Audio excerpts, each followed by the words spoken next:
Rwy'n poeni am roi'r nodwydd dialysis yn fy ffistwla. Sut byddaf yn ymdopi?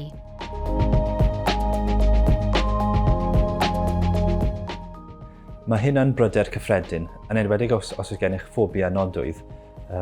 Bydd dysgu gosod y nodwyddau dialysis yn eich ffistwla yn rhan o'ch hyfforddiant. Mae hwn yn sgil wych i'w ddysgu, ac mae rhan fwyaf o bobl yn deud, ar ôl iddynt ddod i arfer ag ef, ei bod yn well gael wneud osod nodwydd yn ei ffistwla eu hunain. Mae'r dechneg gosod nodwyddau twll botwm yn defnyddio nodwyddau di-fin arbennig. Mae'r nodwyddau hyn yn cael eu rhoi yn union yn yr un safleoedd bob tro.